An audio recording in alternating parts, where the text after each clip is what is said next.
Hello, আসসালামু আলাইকুম। আজকে নিয়ে আসছি আমি এই দই ইলিশ। তো আমি এখানে ইলিশ মাছগুলি আমি লেবু, লবণ, তারপরে একটু হালকা মরিচ, তারপরে একটু হলুদ দিয়ে ভালোভাবে মাখিয়ে ম্যারিনেট করে রেখে দেবো 10 মিনিট। তো সব 10 মিনিট রেখে দিলাম। তারপরে এখানে নিয়েছি আমি মরিচ, তারপরে এখানে নিয়েছি হালকা রাঁধুনি, তারপরে এখানে দেখেন আমি আমার গাছের মরিচ নিয়েছি। তো এই সবগুলো আমি একসাথে এগুলো আমার গাছের মরিচ একটা আলাদা একটা স্বাদ আছে। তো আজকে আমি গাছের মরিচ দিয়ে আমি এই দই ইলিশটা করবো। তারপরে নিয়েছি এখানে আস্ত ধনে, আস্ত জিরা, তারপরে এখানে নিয়েছি রসুন, আদা। তো আপনি রসুন যদি ইউজ না করতে চান তাহলে স্কিপ করতে পারেন। আমি এগুলো নিয়েছি। তারপরে আমি মাছগুলোকে আমি হালকা এপিট ওপিট 1 মিনিট ভেজে নেব। এপিট 1 মিনিট, ওপিট 1 মিনিট, বেশি ভাজবো না, নাহলে ইলিশ কিন্তু তেল ছেড়ে দেবে। এই জন্য আমি বেশি ভাজলাম না, হালকা একটু করে ভাজলাম। তো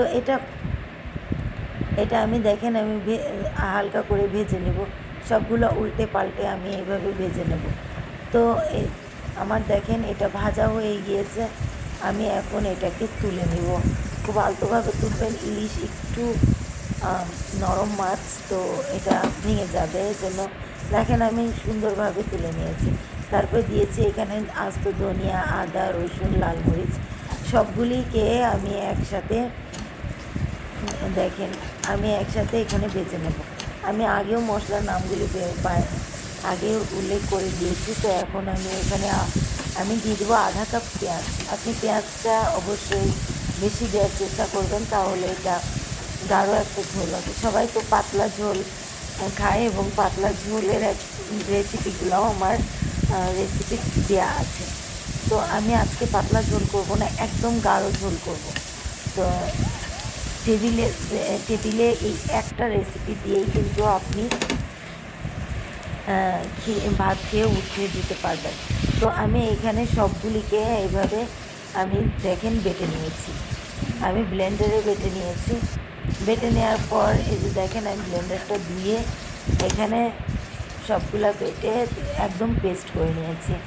তারপরে এখানে নিয়ে নেব আমি দইটা ভালোভাবে ফেটে নিয়েছি, টক দইটা।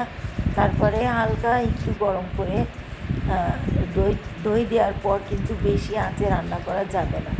তো আমি হালকা আঁচে দমে রান্না করব। তো এটা একদম দমে রান্না করব সারাক্ষণ। তো ইলিশ মাছটা সেদ্ধ হয়ে যাবে এবং দই থেকে তেল বেরোবে না। তারপরে উপরে দিয়ে দিলাম একটু সরিষার তেল। তো আমি এখানে মাছগুলি ভালোভাবে দিয়ে আমি উপরে সরিষার তেল দিয়ে তারপরে এখানে দিয়ে দেব আমি আবার একটু হলুদ গুঁড়া, তারপরে হালকা একটু ধনিয়া গুঁড়া দিয়ে আবার আমি একটু ভালোভাবে নেড়ে 10 মিনিট আমি দমে রেখে দেব। তারপরে দেখেন এই যে আমার এটা দেওয়া হয়ে গিয়েছে। 10 মিনিট পর দেখেন এটা কত সুন্দর লাগছে। এটা দেখেন আমি 10 মিনিট পর এটাকে আমি খুলে দেখাচ্ছি। তো এটা 10 মিনিট হয়ে গিয়েছে। আমি আরও 10 মিনিট দমে রেখে এইভাবে দেখেন আমি একদম গাঢ় ঝোল হয়েছে। তো আমি কিছু ঝোল তুলে নিয়েছি।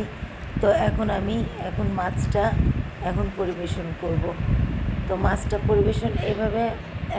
পরিবেশন করে দিচ্ছি। তো এইভাবে আপনি রান্না করলে আপনার ভাতটা নিমিশেই শেষ হয়ে যাবে। তো আপনি দেখবেন আর কিছু লাগবে না এটার সাথে। তো এটা খেতে অনেক দারুণ একটা মজা। এই ঝোলে একদম ইলিশ মাছের যে ফ্লেভারটা একদম বসে গিয়েছে। তো কেমন লাগলো আমার এই ইলিশ মাছের গাঢ় দই, গাঢ় একটা কারি। তো কেমন আমার লাইক দিবেন, শেয়ার দিবেন, পাশে থাকবেন ভালো লাগলে। আল্লাহ হাফিজ।